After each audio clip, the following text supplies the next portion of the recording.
నిజ నిర్ధారణకు అంతిమ నిర్ణయం DNA టెస్ట్. ఉన్నది ఉన్నట్లుగా వాస్తవాలను శోధించి వివరించే మన DNA టీవీ, మన రాష్ట్రం, మన ఛానల్. నమస్కారం. ఈనాటి వార్తలకు స్వాగతం. తమ ప్రభుత్వ అత్యాధునిక విద్యను అందించడానికి కృషి చేస్తున్నామని సీఎం చంద్రబాబు వ్యాఖ్యానించారు. ఆ దిశగా ఉపాధ్యాయుల్లో నైపుణ్యం పెంపొందించడానికి విదేశాల్లో శిక్షణ ఇస్తున్నామని వివరించారు. మన్యం జిల్లా బామినిలో మెగా PTM 3.0 కార్యక్రమంలో సీఎం చంద్రబాబు పాల్గొన్నారు. చదువులో వెనుకబడిన పిల్లల విషయంలో ప్రత్యేక శ్రద్ధ పెట్టామని సీఎం వ్యాఖ్యానించారు. ప్రతిభ గల విద్యార్థుల్ని ప్రోత్సహించడానికి షైనింగ్ స్టార్స్ కార్యక్రమం ప్రవేశపెట్టామని పేర్కొన్నారు. స్టాన్ఫోర్డ్ యూనివర్సిటీలో విద్యాశాఖ మంత్రి నారా లోకేష్ చదివారని, రాష్ట్రంలోని విద్యార్థుల్ని కూడా అదే స్థాయికి తీసుకువెళ్లాలని సూచించారు. లోకేష్ కోసం తానెప్పుడు స్కూల్కి వెళ్లలేదని చెప్పుకొచ్చారు. ఏపీ విద్యాశాఖలో నూతన ఒరవడి సృష్టించానని లోకేష్ అన్నారని, ఈ విషయంలో తాను ఆశీర్వదించానని పేర్కొన్నారు. ఏపీ వ్యాప్తంగా పేరెంట్ టీచర్స్ మీటింగ్ ని శుక్రవారం నిర్వహించారు. ప్రజల్ని ఆస్తిగా తీసుకోవాల్సిన అవసరం ఉంది. ప్రపంచంలో అన్ని దేశాల్లో జనాభా తగ్గిపోయే పరిస్థితి, ఏజింగ్ ప్రాబ్లం పెరిగే పరిస్థితి వచ్చినప్పుడు భవిష్యత్తులో పిల్లలు ఎక్కువ ఉండే దేశం, అదే మరి యంగ్ ఎనర్జెటిక్ గా పనిచేసే దేశం భారతదేశం అవుతుంది. వాళ్ళు గాని తీర్చిదిద్దితే నాకే ఆశ్చర్యం వేసింది. ఇప్పుడు అక్కడ పోయినప్పుడు లోపల చూశాను, వాళ్ళ నాలెడ్జ్ చూశాను. వాళ్ళ దగ్గర నేను నేర్చుకునే రోజు తొందరలో వస్తుందని నా భావన. అంత నాలెడ్జ్ మన పిల్లలకు ఉంది. వీళ్ళకి గాని సాన పెడితే ప్రపంచాన్నే శాసిస్తారని కూడా నేను మీకు తెలియజేస్తున్నా. ఈసారి మెగా PTM లక్ష్యం ఫౌండేషన్ లిటరసీ న్యూమరసీ FLN అంటే ఏదో చదివేశాం, పై తరగతికి అప్గ్రేడ్ అయిపోయాం అన్నట్టుగా కాకుండా అన్ని సబ్జెక్టులో బేసిక్ పట్టు సాధించేలా బలమైన పునాదేసే కార్యక్రమం ఇది. అందుకే విద్యార్థుల్ని స్కై, మౌంటైన్, స్టీమ్ అనే 3 వర్గాలుగా స్థాయిలుగా వర్గీకరిస్తున్నారు. మీ పిల్లల బలహీనతలు ఎక్కడున్నాయి, వారి బలమేంటి, అదే సమయంలో వారిని ఏ విధంగా మళ్లీ ట్రైనింగ్ చేయాలి అనే విషయానికి ఇక్కడ శ్రీకారం చుట్టారు. విలువలు లేకపోతే సంపద వృధా. తల్లిదండ్రుల్ని గౌరవించలేని సంస్కారం మనం ఈ విద్య ద్వారా ఇస్తే అది లాభం లేదు. ఈ రోజు మనం గుర్తుపెట్టుకోవాలి, తల్లి తండ్రి కష్టపడతారు, గురువు చదువు చెప్తాడు. కానీ పిల్లలు ఈ రోజు మనం చూస్తే ఈ యొక్క ఫాస్ట్ లైఫ్ లో, ఆధునిక ప్రపంచంలో ఎక్కడికక్కడ విలువల పతనమైపోయి మెటీరియలిస్టిక్ హ్యాపీనెస్ కి వెళ్లిపోయి కడాన ఎవరైతే మనల్ని పెంచి పోషిస్తారో వాళ్ళని కూడా చూసుకోలేని పరిస్థితి వచ్చింది. అందుకే ఈ రోజు నేను ఆలోచించింది, నాకు ఒక ఆలోచన వచ్చింది. ఏ విధంగా భవిష్యత్తులో ఈ రాష్ట్రాన్ని విలువలతో కూడిన సమాజాన్ని ముందుకు తీసుకుపోవాలి. ఈ రోజు కోటేశ్వరరావు గారిని పెట్టాం. చాలా బ్రహ్మాండంగా ఆయన పనిచేసే పరిస్థితికి వచ్చారు. ఒకప్పుడు మీరు చూస్తే 45 యాప్లు పెట్టారు. టీచర్ పని 24 గంటలు అదే పని చేసేవాడు. ఇప్పుడు సింపుల్ గా ఒక డాష్ బోర్డు తీసుకొచ్చాం, ఒకే సింపుల్ యాప్ తీసుకొచ్చాం. ఎక్కడ కూడా ఇబ్బంది లేకుండా చేసే పరిస్థితి వచ్చింది. మొదలు తరగతి నుంచి మీ జీవితంలో సెటిల్ అయ్యే వరకు అపార్ లింక్ తో విద్యార్థుల భవిష్యత్ అంతా కూడా పెడతాం. దీనివల్ల మీ క్యారియర్ ని ఏ విధంగా బిల్డప్ చేయాలో, ప్రపంచంలో జరిగే మార్పులు చేర్పులు ఇవన్నీ అధ్యయనం చేసుకుని మిమ్మల్ని బెస్ట్ స్టూడెంట్స్. తల్లిదండ్రుల కంటే ఉపాధ్యాయులే విద్యార్థులను ఎక్కువగా ప్రభావితం చేస్తారని డిప్యూటీ సీఎం పవన్ కళ్యాణ్ అన్నారు. విద్యార్థులను భవిష్యత్తు కోసం తయారు చేసే బాధ్యత ఉపాధ్యాయులదేనని అన్నారు. చిలుకలూరుపేట ఉపాధ్యాయులు తల్లిదండ్రుల సమావేశంలో ఉప ముఖ్యమంత్రి పవన్ కళ్యాణ్ ప్రసంగించారు. కూటమి ప్రభుత్వంలో ఉపాధ్యాయులు తల్లిదండ్రుల సమావేశానికి అధిక ప్రాధాన్యత ఇస్తున్నట్లు తెలిపారు. ఇలాంటి సమావేశాలు నిర్వహించాలన్న మంత్రి లోకేష్ ఆలోచన అద్భుతమని డిప్యూటీ సీఎం ప్రశంసించారు. అలాగే ఒక డైనమో ద్వారా విద్యుత్ ఉత్పత్తి ఎలా జరుగుతుంది, ఇవన్నీ చాలా గొప్పగా వివరించారు. వీళ్ళని అబ్దుల్ కలాం గారిలా ఊహించుకోండి. మన చిన్నపాటి చిలకలూరుపేటలో పిల్లలు ఇలా చదివి ఈ రోజున చాలా అద్భుతమైన మేధస్సు చూపించారు. జుబేదా కానీ రిహానా కానీ. వీళ్ళని రేపొద్దున పిల్లలు చదువుకున్నారు, కాలేజ్ అయిపోయింది. అలా కాకుండా ఈ రోజు ఉన్న వీళ్ళ లేటెంట్ టాలెంట్, నిర్లిప్తంగా నిగూఢంగా ఉన్న ఈ శక్తిని, ఈ వైజ్ఞానికమైన మేధస్సు ఉన్న ఈ పసి మనసులు, టెండర్ బ్రెయిన్స్ ని మనం నర్చర్ చేయగలిగితే ఇది దేశానికి ఎంత ఉపయోగపడుతుందో మనం ఊహించుకోగలం. ఇది తల్లిదండ్రులు కూడా ఒకటే ఏరియాలో ఉంటే మీరు ఒక లైబ్రరీ, చిన్న చిన్న లైబ్రరీస్ పెట్టుకోండి. అలాగే కూటమి నాయకులు కూడా, జనసేన నాయకులు కూడా ప్రత్యేకించి పిల్లలకి మీకు రేపు పొద్దున పిల్లల ఓట్లు కావాలి అనుకున్న పిల్లలకి మీరు ఏం చేయకుండా ఓట్లు ఎలా అడుగుతారు మీరు అందరూ? అందుకని పిల్లలకి ఏదైనా కనీసం లైబ్రరీస్ లాంటివి మీరు పెట్టండి, లైక్ మొబైల్ లైబ్రరీస్ లాంటివి. అందుకని నేను నా సైడ్ నుంచి మీ లైబ్రరీని నేను ఈ స్కూల్ని నడిపితే ఎలా ఉంటుందో అలాంటి లైబ్రరీ మీకు నేను మంచి పుస్తకాలు పంపిస్తాను. మీకు అది ఇంగ్లీషు, అలాగే మీకు 3 భాషలు వచ్చు. మీకు ఆ 3 భాషలకు సంబంధించి మీకు ఒక హిందీలో మీకు ఒక రామ్ధారీ సింగ్ దినకర్ లాంటి ఒక గొప్ప రాష్ట్ర కవిని మీకు చదివేలాగా ఒక హిందీ పుస్తకాలు, తెలుగు పుస్తకాలు, మంచి ఇంగ్లీష్ పుస్తకాలు, ఇవన్నీ నేను మీకు సెలెక్ట్ చేసి ఒక దాదాపు ఒక నాకు బడ్జెట్ తెలియదు కానీ అంటే మీ లైబ్రరీ నిండిపోయేంత పుస్తకాలను కొత్త బీరువాలు కూడా పంపిస్తుంది. ఒకటే ఏరియా ఇందాక చెప్తుంది ఏంటంటే మాకు స్కూల్కి గ్రౌండ్ సరిపోవట్లేదు, గ్రౌండ్ లేదు అసలు. ఇంతమంది పిల్లలకి దాదాపు 1600 మంది ఉండేవాళ్ళు. పులారా గారు చెప్తే ఇప్పుడు 800 మంది పిల్లలు ఉన్నారు, 800 పైచులకే ఉన్నారని చెప్తా ఉంటే అసలు ఇంతమంది పిల్లలు ఆడుకోవడానికి స్థలం లేదు, సరిపోదు. అలాగే లైబ్రరీ చూసాను. సో దీనికి నేను ఎడ్యుకేషన్ మన రంజిత్ భాషా గారిని కూడా నేను రిక్వెస్ట్ ఏంటంటే దీనికి సంబంధించిన ప్లే గ్రౌండ్కి ఏదన్నా పాసిబిలిటీస్ ఎక్స్ప్లోర్ చేయవలసిందిగా కోరుకుంటాం. ఇందాక చెప్తుంది ఏంటంటే మాకు స్కూల్కి గ్రౌండ్ సరిపోవట్లేదు, గ్రౌండ్ లేదు అసలు. ఇంతమంది పిల్లలకి దాదాపు 1600 మంది ఉండేవాళ్ళు. పులారా గారు చెప్తే ఇప్పుడు 800 మంది పిల్లలు ఉన్నారు, 800 పైచులకే ఉన్నారని చెప్తా ఉంటే అసలు ఇంతమంది పిల్లలు ఆడుకోవడానికి స్థలం లేదు, సరిపోదు. అలాగే లైబ్రరీ చూసాను. సో దీనికి నేను ఎడ్యుకేషన్ మన రంజిత్ భాషా గారిని కూడా నేను రిక్వెస్ట్ ఏంటంటే దీనికి సంబంధించిన భవానీపురం జోజీనగర్ లో కూల్చిన 42 ఫ్లాట్ల కుటుంబాలను వైసీపీ నేతలు పరామర్శించారు. రాక్షస కాండల జోజీనగర్ లో ఇళ్లను కూల్చేశారని వారు ఆరోపించారు. డిసెంబర్ 31 వరకు సుప్రీంకోర్టులో గడువు ఉన్నా కూడా అధికార మతంతో ఇళ్లను కూల్చివేశారని మండిపడ్డారు. ప్రజాప్రతినిధులు, అధికారులు ఫిర్యాదు చేసినా పట్టించుకోలేదని ఆరోపణలు గుప్పించారు. స్థానిక జోజీనగర్లోని 42 ప్లాట్లలోని కూల్చిన ఇళ్లను శుక్రవారం నాడు వైసీపీ నేతలు పరిశీలించి బాధితుల్ని కలిసి పరామర్శించారు. ఈ కార్యక్రమంలో మాజీ మంత్రి, పశ్చిమ వైసీపీ ఇన్ఛార్జి వెల్లంపల్లి శ్రీనివాసరావు, జిల్లా పార్టీ అధ్యక్షులు దేవినేని అవినాష్, మాజీ ఎమ్మెల్యే మల్లాది విష్ణు, నగర మేయర్ రాయన భాగ్యలక్ష్మి గురువారం నాడు పరిశీలించి బాధితుల్ని పరామర్శించారు. ఈ సందర్భంగా మాజీ మంత్రి వెల్లంపల్లి మాట్లాడుతూ రాక్షస కాండల జోజీనగర్లో ఇళ్లను కూల్చివేశారని, ఇంటిలో మనుషులున్న బలవంతంగా వాళ్ళని బ్లేడ్ బ్యాచ్ రౌడీలను బయటకు లాగేసినట్లు పోలీసులు లాగేశారని, వాళ్లను భయభ్రాంతులకి గురి చేశారని ఆరోపించారు. డిసెంబర్ 31 వరకు సుప్రీంకోర్టు గడువు ఉందని, అయినా అధికారం మదంతో రెచ్చిపోయారని మండిపడ్డారు.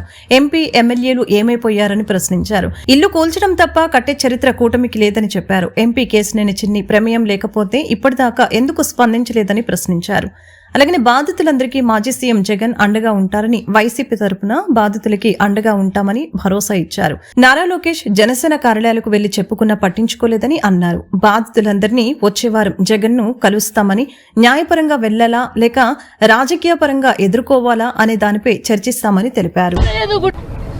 తెల్లవారుజామున వచ్చి ఇంట్లో మనుషులు ఉన్నప్పటికీ కూడా, చర్చిలో ప్రేయర్ జరుగుతున్నప్పటికీ కూడా చిన్నపిల్లలతో ప్రెగ్నెన్స్తో ఇంట్లో లోపలుంటే బలవంతంగా వాళ్ళందరినీ కూడా ఏమాత్రం టైం ఇవ్వకుండా, ఏమాత్రం కొంచెం కూడా టైం ఇవ్వకుండా బలవంతంగా వాళ్ళని పోలీసులు, బ్లేడ్ బ్యాచి, అదేవిధంగా రౌడీలను చాలామందిని తీసుకొచ్చి ఇక్కడికి వాళ్ళ ద్వారా రౌడీజం చేసి అందరినీ కూడా భయభ్రాంతులు చేసే విధంగా నిష్పక్షపాతంగా, చాలా ద్రోహంగా, చాలా కర్కోటంగా ఈ బిల్డింగ్లు పడేయడం జరిగింది.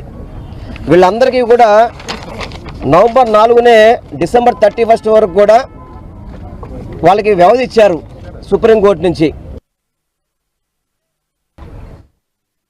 రాజకీయాల్లో విలువలు కలిగిన రాజకీయ నాయకుడు గుమ్మడి నరసయ్య బయోపిక్ లో నటిస్తున్నట్లు కన్నడ సూపర్ స్టార్ శివరాజ్ కుమార్ తెలిపారు. మంచి దర్శకుడు దొరికితే చంద్రబాబు నాయుడు బయోపిక్ లో కూడా నటిస్తానని చెప్పారు.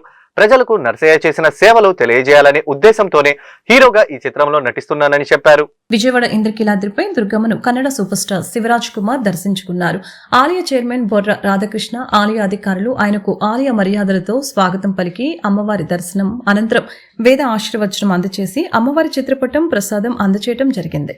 విలువలతో కూడిన నాయకుడి జీవిత కథలో నటించడం గర్వంగా ఉందని ఈ సందర్భంగా పేర్కొన్నారు. మంచి దర్శకుడు దొరికితే చంద్రబాబు నాయుడు బయోపిక్లో ఆయన పాత్ర పోషించడానికి సిద్ధమని తెలిపారు. చేస్తున్నాను ఫస్ట్ టైం తెలుగులో హీరోగా ఫస్ట్ టైం చేస్తున్నాను. ఫస్ట్ శాతకర్ణిలో ఒక సాంగ్ చేశాను. బాలయ్య బాబు 100 ఫిల్మ్లో ఒక సాంగ్ చేశాను. తర్వాత ఇప్పుడు పెద్దిలో ఒక స్పెషల్ రోల్ చేస్తున్నాను, రామ్ చరణ్ కూడా. ఇప్పుడు ఫస్ట్ టైం తెలుగులో స్ట్రైట్గా ఒక బయోపిక్ ఫిల్మ్ చేస్తున్నాను. పరమేష్ డైరెక్ట్ చేస్తున్నారు. గుమ్మిడి నరసయ్య అని ఒక బయోపిక్ చేస్తున్నాను first time. And before that ఇప్పుడు ఫస్ట్ టైం ఇప్పుడు విజయవాడ వచ్చాను. Then we came to this temple, Kanakadurga Devi temple. And so very positive when we came. ఇక్కడ ఆ గాడెస్ చూస్తే మంచి ఒక పాజిటివ్ వైబ్స్ ఉంది. ఇప్పుడు రేపు ముహూర్తుంది. ఆ పాజిటివ్ వైబ్స్ తీసుకుని ఇప్పుడు ఈ ఫిల్మ్ స్టార్ట్ చేస్తున్నారు. త్రూ పరమేష్ గారు డైరెక్ట్ చేస్తున్నారు. So very happy about the film. And ఒక మంచి మనిషిని ఒక స్టోరీ చేసేందుకు నాకు భాగ్యం ఉంది. అందుకే దేవుడు ఇచ్చారు మాకు. ట్రై చేస్తున్నాను. I hope everybody will like the film. పెద్ద స్పెషల్ రోల్ అండి. స్పెషల్ అని చెప్పాను కదా, స్పెషల్ చాలా బాగుంటుంది. Very good. బాలయ్య బాబు అక్కడ కాంబినేషన్ లేదు. శాతకర్ణిలో కాంబినేషన్ సపరేట్ సాంగ్ అండి. అది చాలా బాగుంది. మోర్ లైక్ ఎ బ్రదర్ అండి, more like a family, very close అండి. సూపర్ అండి. నేను అనుకోలేదండి ఇంత పెద్ద సిటీ ఉంటుంది నేను అనుకోలేదు. గుమ్మడి నరసయ్య గారి కథనే మీరు ఎందుకు ఎంచుకున్నారు? ఒక హ్యూమానిటీ ఉందండి. హ్యూమానిటీ ఉంది. చాలా మంచి ఈరోజు కావాలండి. ఈరోజు అలాగా హ్యూమానిటీ ఉండాలని నాకు అనిపిస్తుంది. అందుకే ఈ స్టోరీలో చాలా ఎమోషన్ దెన్ రెస్పాన్సిబిలిటీ ఉంది. ఎందుకు మీరు సిన్సియర్గా ఉండాలి, ఎవరికోసం ఉండాలి అని ఎలా సిన్సియర్గా ఉంది. సార్ ఇంకో క్వశ్చన్, ఇప్పుడు ఆయన తీసుకున్న రసయ్య గారి, అలాగే ఇక్కడ ఏపీ సీఎం చంద్రబాబు కూడా అలాగే రాజకీయంలో కానీ ప్రజా సమస్యలు ఆయన బయోపిక్లో అయినా నటించే అవకాశం ఉందా? మంచి డైరెక్టర్ వచ్చి మీకు అది చెప్పారు. ఇప్పుడు ఫస్ట్ టైం ఇప్పుడు చేస్తున్నానండి, చూస్తామండి. తర్వాత అప్పుడు వస్తే చూస్తాం. అన్ని పిక్చర్ల కన్నా ఈ పిక్చర్ ఎలా ఉంటుంది? అన్ని పిక్చర్ల కన్నా ఈ పిక్చర్ ఎలా ఉంటుంది? సేమ్ ఫిల్మ్ అలాగే ఉంటాను 100%. హివ్రాలే మాజీ ఎమ్మెల్యే ఎక్స్ఎమ్మెల్యే గుమ్మడి నరసయ్య గారు ఇల్లందు నుంచి 5 సార్లు శాసనసభకు ఎన్నికయ్యారు. 1983 దగ్గర నుంచి 2009 వరకు కంటిన్యూస్గా ఇనామైజ్గా గెలిచారు. మధ్యలో ఒకసారి 1994 నుంచి 1999 వరకు ఒక చిన్న సంఘటన జరిగింది. సార్ మీరు అందరూ అడుగుతున్నారు కదా, గుమ్మడి నరసయ్య గారు ఇంతమంది నాయకులు ఉన్న తర్వాత గుమ్మడి నరసయ్య గారు కథను ఎందుకు చూస్ చేస్తున్నారని. సరే నేను క్వశ్చన్ అడిగాను సార్ రాజకీయం అంటే ఏంటని. మనం బతకడం కోసం రాజకీయాలకు రావద్దు, మనం నమ్ముకున్న ప్రజల బతుకులు మార్చడం కోసం రాజకీయాలకు రావాలి. రాజకీయం అంటే ఉద్యోగమో వ్యాపారమో కాదు, ఒక సామాజిక బాధ్యత. మీ అందరూ ఒక్కసారి ఆలోచించండి సార్. అలా జీతాన్ని సాక్రిఫైస్ చేసి జీవితాల కోసం పనిచేసే వాళ్ళు ఎంతమంది రాజకీయ నాయకులు మన దేశంలో ఉన్నారో మీకు కూడా అర్థమై ఉంటారు సార్. సో ఈ చూస్ చేసుకోవడానికి జనరేషన్కి ఒక కాంట్రిబ్యూషన్గా మా సైడ్ నుంచి నేను ఇవ్వాలనుకున్నప్పుడు ఈ నిర్ణయం తీసుకున్నాం సార్. ముందుగా కర్ణాటక చక్రవర్తి డాక్టర్ శివరాజ్ కుమార్ గారికి మనమందరూ కూడా నేను నా సైడ్గా నా సభ్యులందరూ కూడా తల వంచి శిరస్సు వంచి ఆయన నమస్కరిస్తున్నాం సార్. ఎందుకంటే సార్ గొప్ప కథలు చూస్ చేసుకోవాలంటే గొప్ప మనసు ఉండాలి సార్. ఫస్ట్గా అలాంటి గొప్ప మనసు రాజ్ కుమార్ సార్ ఫ్యామిలీకి, ఎంటర్ ఫ్యామిలీలో ఉండే వాళ్ళందరికీ అది ఉంది సార్. తెలుగు ప్రజలు ఏ రకంగా ఆదరించారనేది మీరు రీసెంట్లీ మీరు చూసుంటారు సార్. మోషన్ పోస్ట్ ఒకటి లాంచ్ చేశాము గుమ్మడి నరసయ్య గారిది సార్. యావత్ దేశమంతా కూడా తిరిగి చూసేలాగా చేయడానికి బలమైన కారణం కూడా ఏమైందంటే సార్ కథకి ఆ మూలాలకి విద్యార్థుల ఉజ్వల భవిష్యత్తు కోసం కూటమి ప్రభుత్వం చిత్తశుద్ధితో పనిచేస్తుందని సెంట్రల్ ఎమ్మెల్యే బోండా ఉమామహేశ్వరరావు వెల్లడించారు. విద్యార్థులకు ఎటువంటి ఆటంకాలు లేకుండా చదువుకునేందుకు పాఠశాలలను తీర్చిదిద్ది మధ్యాహ్న భోజనం డొక్కా సీతమ్మ పేరును అందిస్తూ యూనిఫామ్లు, పాఠ్యపుస్తకాలు, షూలు నోట్బుక్లు అందజేస్తున్నామని చెప్పారు. 60వ డివిజన్లోని జంజల దక్షిణామూర్తి హై స్కూల్, 63వ division Rajiv Nagar government junior కళాశాలలో మెగా పేరెంట్స్ టీచర్స్ సమావేశం జరిగింది. ఈ కార్యక్రమానికి సెంట్రల్ ఎమ్మెల్యే బోండా ఉమామేశ్వరరావు హాజరై మాట్లాడుతూ ప్రభుత్వం విద్యార్థుల భవిష్యత్తు కోసం శక్తి వంచన లేకుండా పనిచేస్తుందని తెలిపారు. పాఠశాలల్ని అద్భుతంగా తీర్చిదిద్దామని అన్నారు. విద్యార్థుల చదువుకి ఆటంకం లేకుండా వారికి కావలసిన సౌకర్యాలను ఏర్పాటు చేశామని అన్నారు. ప్రభుత్వం అందిస్తున్న చేయుతను ఆసరాగా చేసుకుని విద్యార్థులు బాగా చదువుకొని దేశానికి రాష్ట్రానికి పేరు తేవాలని అన్నారు. ఈరోజు రాష్ట్ర వ్యాప్తంగా mega parents and teachers meeting అన్ని గవర్నమెంట్ స్కూలు, జెడ్పీ స్కూల్స్లో, మున్సిపల్ స్కూల్స్లో జరుపుతూ ఉన్నాం. ఇవాళ ప్రభుత్వ పరంగా ప్రభుత్వ పాఠశాలలో చదువుకునే పిల్లలందరికీ కూడా అత్యంత ప్రాధాన్యతనిస్తూ వాళ్ళ ఉజ్వలమైన భవిష్యత్తుకి ఈ ప్రభుత్వం చిత్తశుద్ధితో కృషి చేస్తూ ఉంది. ఇవాళ స్కూల్స్ అన్ని బ్రహ్మాండమైన స్థితిలో పెట్టాం. పిల్లలకి మధ్యాహ్నం డొక్కా సీతమ్మ గారి పేరు మీద భోజనాలు పెడుతున్నాం, యూనిఫామ్ ఇస్తున్నాం, టెక్స్ట్ బుక్స్ ఇస్తున్నాం, షూస్ ఇస్తున్నాం, నోట్బుక్స్ ఇస్తున్నాం. ఇంతేకాక ఎంతమంది పిల్లలు ఉంటే అంతమంది పిల్లలకి తల్లుల ఖాతాలో డబ్బులు వేస్తాను. ఒకళ్ళుంటే ఒకరికి ఇస్తున్నాం, ఇద్దరుంటే ఇద్దరికి ఇస్తున్నాం, ముగ్గురున్నా, నలుగురున్నా, ఐదుగురున్నా సరే వాళ్ళకి డబ్బులు ఇస్తున్నాం. అంటే అన్ని రకాలుగా పిల్లలు చదువుకోవాలి, ఆ చదువుకి ప్రభుత్వం అండగా ఉండాలని సహాయం చేస్తున్నాం, అండగా ఉంటాం. అలాగే ప్రభుత్వ పాఠశాలలో జరుగుతున్నటువంటి విధానాల్ని ఈ mega parents and teachers meeting ద్వారా మీటింగులు పెట్టి తల్లిదండ్రులతో వాళ్ళకి మధ్యాహ్నం భోజనం సరిగ్గా అందుతుందా, టాయిలెట్స్ సరిగ్గా ఉన్నాయా, వాళ్ళ ప్రవర్తన ఎట్లా ఉంది, టీచర్లు ఎలా ఉన్నారు, అలాగే పిల్లలు ఏ విధంగా చదువుతున్నారు, అన్ని విషయాలు కులంకుషంగా చర్చించడం కోసమే ఈ పేరెంట్ టీచర్స్ మీటింగ్ పెట్టాం. ఖచ్చితంగా భవిష్యత్తులో కూడా గవర్నమెంట్ స్కూల్స్, కార్పొరేట్ స్కూల్స్కి ధీటుగా తలదనేలాగా ఇవాళ తీర్చిదిద్దడమే లక్ష్యంగా పనిచేస్తున్నాం. ఖచ్చితంగా భవిష్యత్తులో బ్రహ్మాండమైనటువంటి జనాభా ప్రాతిపదికన రిజర్వేషన్లు కేటాయించాలని కాపు రిజర్వేషన్ పోరాట సమితిగా రాష్ట్ర ప్రభుత్వాన్ని డిమాండ్ చేశారు. కాపులను ఏకతాటిపై తీసుకువచ్చేందుకు కేఆర్పీఎస్ కృషి చేస్తుందని అన్నారు. అందులో భాగంగా ఈ నెల 14న కేఆర్పీఎస్ ఆధ్వర్యంలో తణుకులో ఆత్మీయ సమావేశం నిర్వహిస్తున్నామని అన్నారు. ఈ కార్యక్రమానికి కాము సామాజిక వర్గానికి చెందిన ఎంపీలు, ఎమ్మెల్యేలు, సంఘ నాయకులు పెద్ద ఎత్తున పాల్గొంటారని చెప్పారు. ఈ కార్యక్రమానికి పెద్ద ఎత్తున కాపులు తరలివచ్చి జయప్రదం చేయాలని కోరారు. పేరు ఎర్రంశెట్టి అంజిబాబు, ప్రజా కాపునాడు సంక్షేమ సంఘం రాష్ట్ర అధ్యక్షుడిని.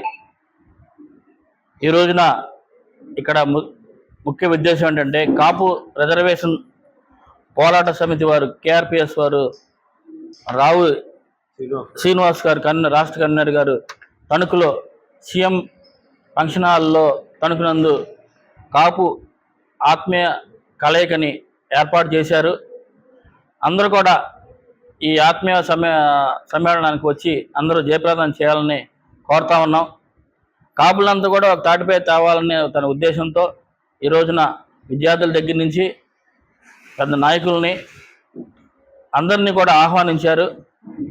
దీన్ని అందరూ కూడా జయప్రదం చేయాలని మాసాపత్తుల శ్రీనివాస్, నేను ఈ కేఆర్పిఎస్కి రాష్ట్ర వర్కింగ్ చైర్మన్గా పనిచేస్తున్నాను. అలాగే విజయవాడ నుంచి మా ఎర్రంశెట్టి అంజిబాబు గారు, దీనికి కర్మ క్రియ కర్త అన్ని రావు శ్రీనివాసరావు గారి ఆధ్వర్యంలో ఇదంతా నడుస్తుంది. కాబట్టి ఈ నెల 14వ తేదీన తణుకులో బ్రహ్మాండమైనటువంటి ఆత్మీయ సమావేశం సుమారు 5,000 మందితో, అది మీరు వనభోజనం అనుకోవచ్చు, లేకపోతే ఆత్మీయ సమావేశం ఏర్పాటు చేస్తున్నాం. ఆయన శ్రీనివాస్ గారు చెప్పినట్టు రాష్ట్రంలో ఉన్నటువంటి అన్ని రాజకీయ పార్టీ వాళ్ళు కూడా ఈ సమావేశానికి ఆహ్వానించడం జరిగింది. వారందరూ కూడా వచ్చి ఒక ఆత్మీయ సమావేశానికి వస్తామని మా అందరికి ప్రామిస్ చేశారు. ఈ రోజు చాలా మంది నాయకులు కూడా విజయవాడ కలిసాం. వాళ్ళందరినీ కూడా రమ్మన్నాం, తప్పకుండా ఇచ్చేస్తా ఉన్నారు. ఎందుకంటే గతంలో మరి వనభోజనాలు ఉన్న టైంలో చాలా మంది చాలా అసోసియేషన్లు పెట్టుకుంటారు కాబట్టి అప్పుడు టైం ఉండేది కాదు. కాబట్టి అన్ని అయిపోయినాయి. కాబట్టి మాకు ఆత్మీయ సమావేశం లేదా ఇదొక వనభోజనం అనుకుని నెల 14వ తారీఖున జరిగింది. ఈ యొక్క మా యొక్క ఆత్మీయ సమావేశానికి మద్దతుగా మరి వివిధ రాజకీయ పార్టీలకు చెందినటువంటి ప్రజాప్రతినిధుల్ని, అదేవిధంగా బీసీ సామాజిక వర్గానికి చెందినటువంటి సంఘ నాయకులను కూడా మేము ఆహ్వానించడం జరిగింది. ఈ యొక్క సమావేశం ద్వారా మా యొక్క డిమాండ్ని ప్రభుత్వం దృష్టికి తీసుకెళ్లటమే మా యొక్క ప్రధాన ఎజెండాగా మరి రాష్ట్ర స్థాయి సమావేశం తణుకులో సీఎం కన్వెన్షన్లో మరి ఏర్పాటు చేయడం జరిగింది. ఈ యొక్క సమావేశాన్ని జయప్రదం చేయాలని కాపు సంఘాలకి అదేవిధంగా కాపు సమాజానికి కూడా విజ్ఞప్తి చేస్తూ మరి ఈ అవకాశం ఇచ్చినటువంటి మీకు ధన్యవాదాలు. ఈ వార్తలు ఇంతటితో సమాప్తం. తిరిగి మరో బులెటిన్లో మళ్ళీ కలుద్దాం. నమస్కారం.